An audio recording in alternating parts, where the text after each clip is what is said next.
এই সূরা যারা তেলাওয়াত করবে তাদের কবরের আযাব হবে না। কবরে যাওয়া লাগবে কি লাগবে না? যাওয়া লাগবে না। কার কার হাত তোলেন? একজনও নাই।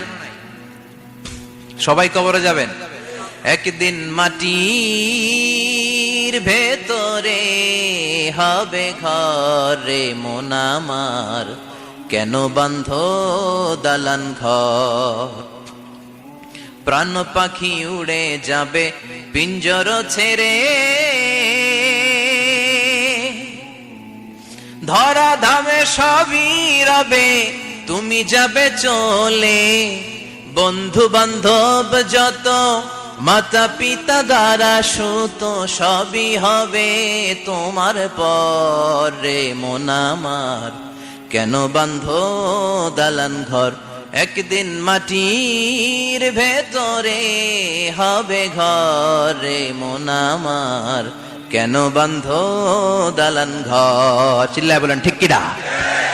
যাওয়া লাগবে, কেউ বাঁচতে পারবে না। দাদা চলে গেল, বাবা চলে গেল, মামা চলে গেল, আমারও যাওয়া লাগবে। সেলিব্রিটি চাই, আরো সম্পদের পাহাড় চাই। ব্যস্ত, আমরা মহা ব্যস্ত। এত ব্যস্ততা কিসের? স্টপ, থামেন, অনেক হয়েছে, আন না, বসেন, একটু ভাবেন। দাদা চলে গেল, বাবা চলে গেল, মামা চলে গেল, আমাকেও চলে যেতে হবে।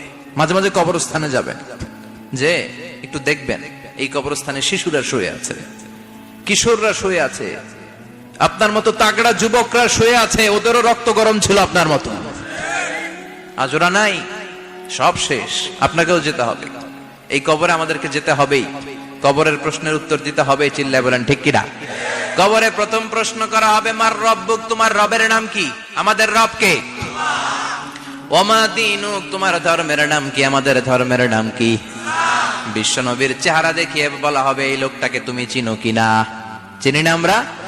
চাঁদের চেয়ে সুন্দর তুমি, নবী আমার কমলিহিওয়ালা, দু জাহানের বাদশা তুমি, প্যারা নবী সাল্লাল্লাহু আলা, দু জাহানের বাদশা তুমি, প্যারা নবী সাল্লাল্লাহু আলা, চাঁদের চেয়ে সুন্দর তুমি, নবী আমার কমলিহিওয়ালা। সুবহানাল্লাহ পড়ে।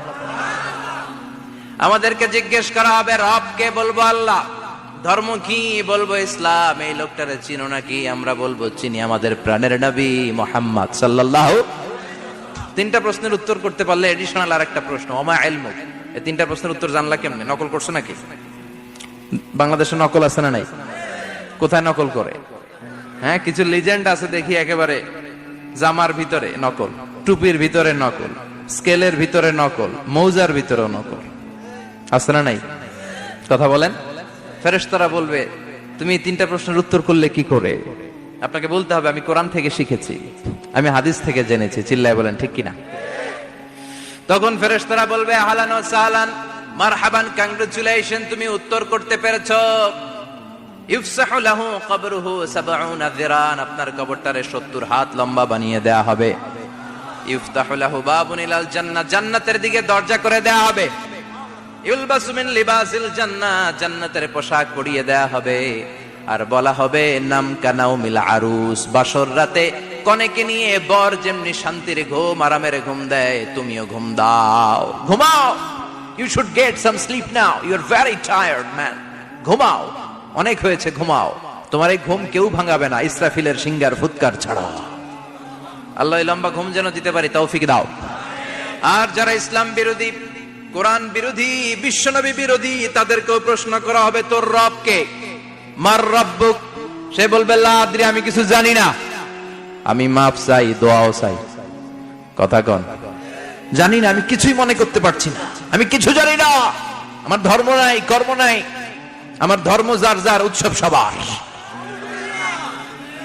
আমার কোনো ধর্ম টর্ম নাই, আমার কোনো নামাজ রোজা নাই, আমার কোনো রব নাই।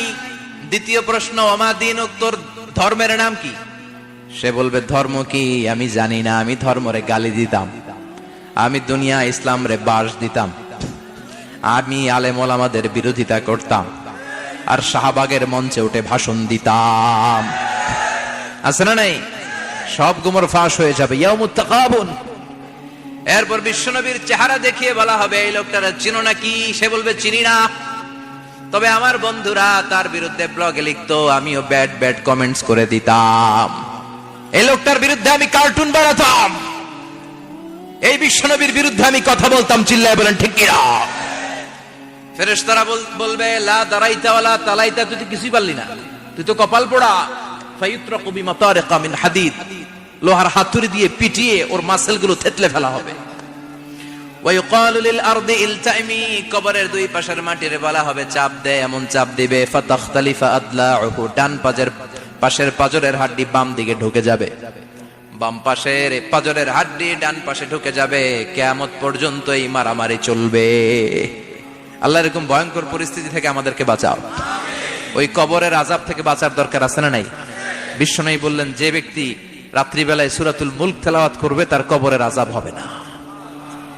ইন্না হাযিহি সূরাতুন আযীমা মানিআতুন মিন আযাবিল কবর, এই সূরাটা এমন সূরা, সাধারণ কোন সূরা না। এই সূরাতুল মুলক যে রাত্রিবেলায় তেলাওয়াত করবে তার কবরের আযাব থেকে তারে বাঁচিয়ে দিবে কে? নাম্বার 1 ফজিলাত, স্ট্যাটাস, মনে থাকবে তো? 2 নাম্বার স্ট্যাটাস শাফাআত লি সাহিবিহা, এই সূরাটা এই সূরার তেলাওয়াতকারীর জন্য কিয়ামতের দিন সুপারিশ করবে। কোরআন সুপারিশ করবে, চারটেখানি কথা না। কোরআন যদি আপনার বিরুদ্ধে দাঁড়ায় আপনার জান্নাত ক্যান্সেল, আর কোরআন যদি আপনার ব্যাপারে আল্লাহর কাছে রেকমেন্ডেশন করে জান্নাত আপনার জন্য ওয়াজিব করে দিবে কে? এজন্য বিশ্বনবী বললেন শাফাআত লি সাহিবিহা, কিয়ামতের দিন তেলাওয়াতকারীর জন্য আল্লাহর কাছে সুপারিশ করবে। 2টা গেল। 3 নাম্বার বিশ্বনবী বললেন খাসামাত আন সাহিবিহা, এই সূরাটা কিয়ামতের দিন এই সূরার তেলাওয়াতকারীর পক্ষ নিয়ে আল্লাহর সাথে ঝগড়া করা শুরু করে দিবে। আল্লাহর সাথে ডিবেট করবে, ঝগড়া করবে, যতক্ষণ না হাত্তা আদখালাহুল্লাহুল জান্নাহ। হাদিসের টেক্সট হচ্ছে যে যতক্ষণ না আল্লাহ তাআলা তাকে জান্নাতে না ঢুকায় ততক্ষণ ওই সূরার তেলাওয়াতকারীর পক্ষ নিয়ে আল্লাহর সাথে বিতর্ক, ঝগড়া, তর্ক চলতেই থাকবে। সুবহানাল্লাহ, আরো আস্তে বলেন। আবার বিশ্বনবী বললেন মান ক্বারা বিহা ফি লাইলাতিন ফাকাদ আকসারা ওয়া আতওয়াবা, রাত্রিবেলা এই সূরাটা যে তেলাওয়াত করবে পুরো রাত্রিটারে বরকতময় করে দিবে কে?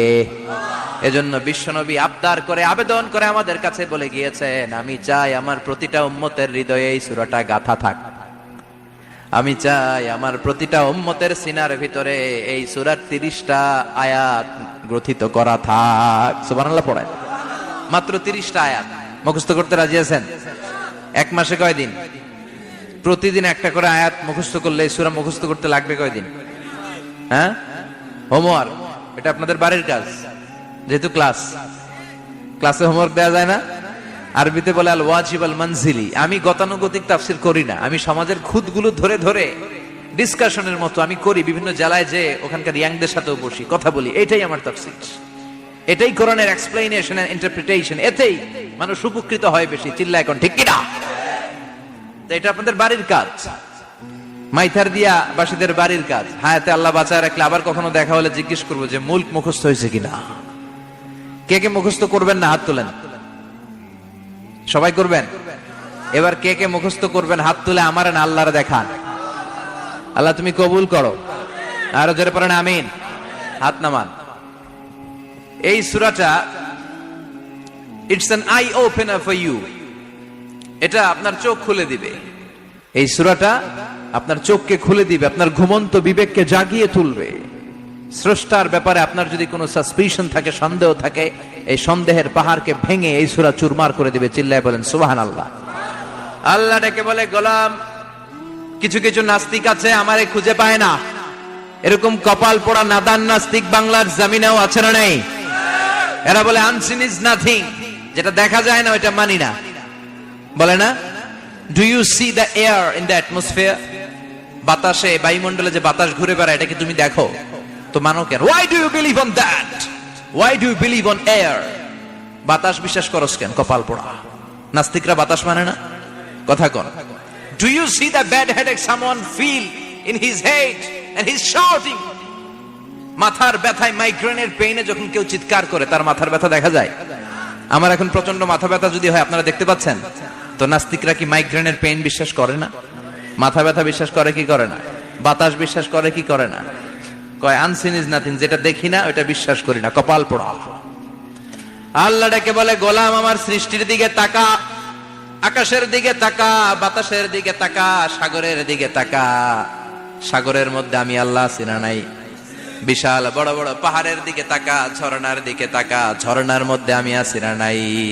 ঝর্ণা ঝর্ণা ঝর্ণা রে, বলনা বলনা বলনা রে, কার বিরহে পাগল পাড়া তুই, কার মিলনে ফুল ফসলে ভরা রে তোর দুকুল বই, কার মিলনে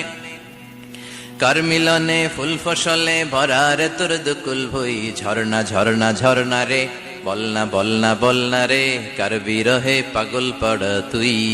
সুবহানাল্লাহ পড়েন। ঝর্ণার দিকে তাকাও, সাগরের দিকে নজর করে দেখো, বিশাল পাহাড়ের দিকে নজর করে তাকাও, ওই পাহাড়ের মধ্যে আল্লাহরে খোঁজে পাবা। চিল্লায় বলেন ঠিক কিনা? সেদিন ইমাম আবু হানিফার হাতে হাত রেখে শাহাদা বাক্য পাঠ করেছে। সুবহানাল্লাহ পড়েন। ঝিনুকের ভেতর লুকিয়ে থাকে যেমন মতি, ঝিনুকের ভেতর লুকিয়ে থাকে যেমন মতি, কালমা শাহাদাতে আছে আল্লাহর জ্যোতি, কালমা শাহাদাতে আছে আল্লাহর জ্যোতি। সুবহানাল্লাহ পড়েন। এই জ্যোতি যার হৃদয়ে একবার টাচ করে তার জন্য জান্নাতকে খুলে দেয় কে? এজন্য এই সূরা পড়লে নাস্তিকরা নাস্তিক থাকবে না। নাস্তিকদের জন্য এখানে আল্লাহ মেডিসিন দিয়েছেন, কিছু ডোজ দিয়েছেন। আলহামদুলিল্লাহ পড়েন। এই সূরা থেকে আমরা কিছু সময় কথা শুনবো। শুনতে রাজি আছেন তো? সূরার নাম চিল্লায় বলেন কি নাম? মুলক। মুলক মানে কি? মুলক মানে রাজত্ব, মুলক মানে ক্ষমতা, মুলক মানে পাওয়ার, মুলক মানে কিংডম, মুলক মানে সভরেইনটি। সুবহানাল্লাহ পড়েন। রব্বুল আলামিন বলেন, তাবারাকাল্লাযী বিয়াদিহিল মুলকু ওয়া হুয়া আলা কুল্লি শাইইন কাদির। সুমহান সেই সত্তা যার হাতে ক্ষমতা আর তিনি সব বিষয়ে ক্ষমতাশীল। সুবহানাল্লাহ। তাবারাকাল্লাযী বিয়াদিহিল মুলক, মহামহিম সে সত্তা, সুমহান সে সত্তা, বিয়াদিহিল মুলকু, যার হাতে ক্ষমতা। ক্ষমতা কার হাতে? চিৎকার করে বলতে হবে, কার হাতে? নাকি আমাদের হাতে? না সরকারের হাতে, পুলিশের হাতে, র্যাবের হাতে, মাশরাফির হাতে, হিরো আলমের হাতে? ক্ষমতা কার হাতে? ক্ষমতা শুধুমাত্র একজনের হাতে। চিল্লায় বলেন তিনি কে? আল্লাহর হাতে ক্ষমতা, আর তিনি হচ্ছেন সকল ক্ষমতার উৎস, centre of the all powers. সব ক্ষমতার উৎস কে? নাকি জনগণ? আমরা কিন্তু এটাই শিখি, এদেশে আমাদেরকে রাষ্ট্রীয় ভাবে শিখানো হয়, এটা রাষ্ট্রীয় কুফরি। সকল ক্ষমতার উৎস জনগণ নয়, সকল ক্ষমতার উৎস কে?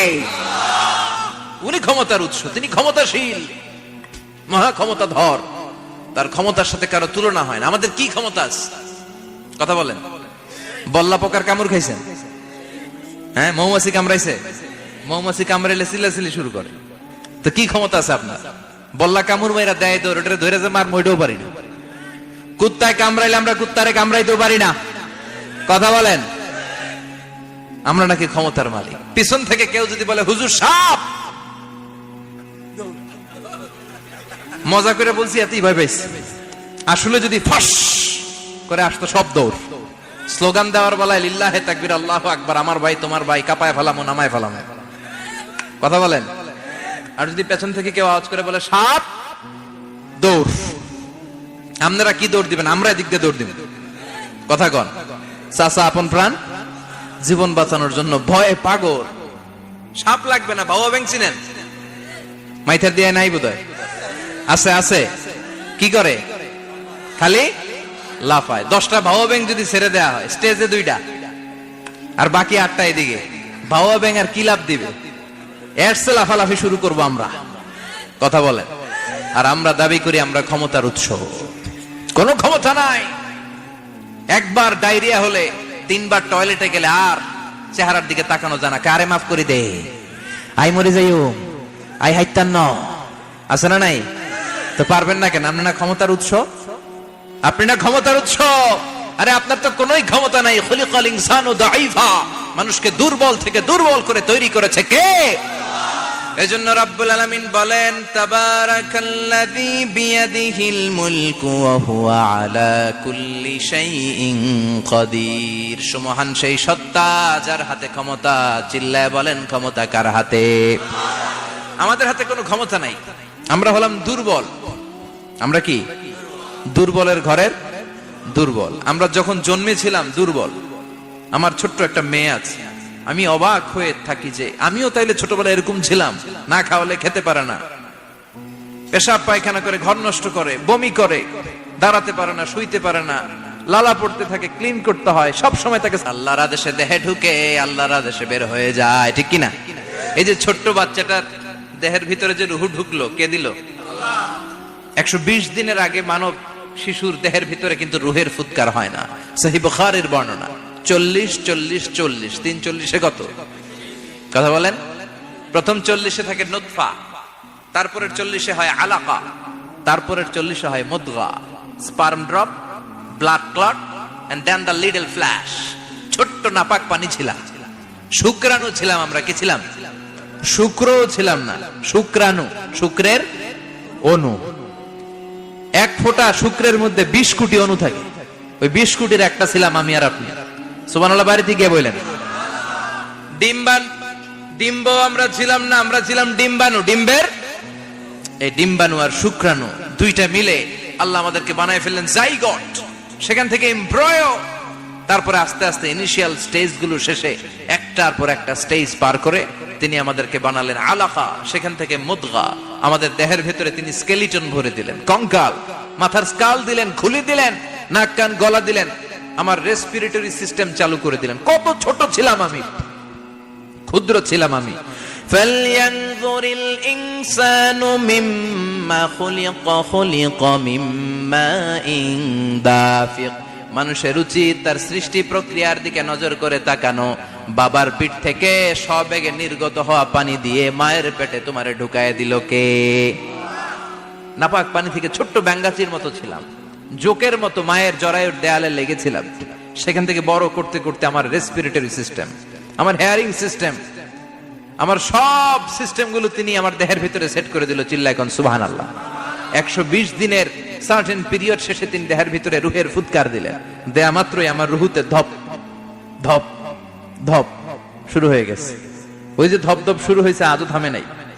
এই ধপ ধপ থামলে বাঁচবেন, দম ফুরাইলে আমরা ঠুস হয়ে যাবো, ঠিক কিনা? হায় রে মানুষ রঙিন ফানুষ, দম ফুরাইলে তবু তো ভাই কারোরই নাই একটুখানি। হায় রে মানুষ রঙিন ফানুষ, রঙিন ফানুষ, হায় রে মানুষ। সুবহানাল্লাহ বলেন। সে আল্লাহ বললেন, গোলাম, জীবন আর মরণের মাঝখানে আমি তৈরি করেছি রুহু। পৃথিবীর বিজ্ঞানীরা সব বানাতে পারে, কম্পিউটার বানাতে পারে, প্লেন বানাতে পারে, হেলিকপ্টার বানাতে পারে, রকেট বানাতে পারে, কিন্তু গোটা বিশ্বের সব বিজ্ঞানীরা মিলে কি রুহু বানাতে পারে নাকি? কথা বলেন। গত বছর সোফিয়া নামে একটা রোবট আসছিল না? কথা কন। ওটা মাথা উঁচু করে নিচু করে কথা বলতে চায়, মানুষের মতো হতে চায়। আসলে কি মানুষ? ওটার মধ্যে কি রুহু আছে? রুহু বানাইতে পারবে কেউ? এই রুহু নিয়ে যে কত গবেষণা, মুমূর্ষ রোগীদের উপর গবেষণা চালিয়েছে অনেক। বুলেট প্রুফ গ্লাসের ভিতরে মুমূর্ষ রোগীকে রেখে রেখে তারা চেক করতে চেয়েছে আমেরিকান বিজ্ঞানীরা যে রুহু কোন দিক দিয়ে বের হয়। তারা ওজন করে দেখে, মানুষ মরে গেলে কোন লাশের ওজন বেড়ে যায়, কোন লাশের ওজন কমে যায়। যেটাতে কমে গেছে 2-1 কেজি কমে যায়, তার অবাক। কিরা আগে ছিল 80 কেজি, এখন হচ্ছে 78 কেজি, তার মানে 2 কেজি না, এটাই রুহু। এটাই কি? এটা হচ্ছে গবেষণার ধাপ। অনেকগুলো মডিউল তারা আনে, অনেক মুমূর্ষ রোগীকে গ্লাস ফিটিং করা, ইন্টেন্সিভ কেয়ারে রেখে তারা অবজার্ভ করে, আর অক্সিজেন মাস্ক খুলে দিয়ে তারা দেখে যে লোকটা ছটফট করে কিভাবে মরে। মরার আগে ওজন মাপ ছিল 80 কেজি, মরে গেছে পরে আবার ওজন দিয়ে দেখে 78 কেজি। কমছে কয় কেজি? বিজ্ঞানে কয় পাইছি। সবাই কয় কি পাইছো? কয় রুহু। কই পাইলেন? কয় আগে 80, এখন 78, 2 কেজি। রুহুর ওজন কয় কেজি? তো বিজ্ঞানীদের সিস্টেম হচ্ছে যে কোনো একটা বিষয়ের উপর গবেষণা চালালে তারা পূর্ণাঙ্গ ডিসিশনে পৌঁছতে পারে না। They couldn't jump to the final conclusion just on one module, based on one module. They cannot do it. তাদের অনেকগুলো মডিউল আনতে হয়। তারা আবার নমুনা আনলো আরেকটা। মুমূর্ষ রোগী, অক্সিজেন চেম্বার লাগানো, মাস্ক লাগানো, এটা খুলে ফেললে মরে যাবে। বুলেট প্রুফ করা গ্লাসের ভিতরে ঢুকিয়ে এটার ওজন মাপ, এটার ওজন 60 কেজি। এবার মাছ খোল, মাছ খুলছে ছটফট ছটফট করে, এটা শেষ। এবার মাপ দেখ, এবার মাইপা দেখা গেছে 63 কেজি। কয় কেজি বাড়ছে? এক একটার এক এক সিস্টেম হইতেছে, কোনোটা কমে, কোনোটা বাড়ে, কোনোটা কিচ্ছু হয় না। সবাই কয় তাইলে আপনি রুহু পাইলেন কই? আগেরটা কম ছিল, মনে করছিলেন 2 কেজি কমছে, ওইটাই রুহু, এখন 3 কেজি বাইরে গেছে, মিলাইবেন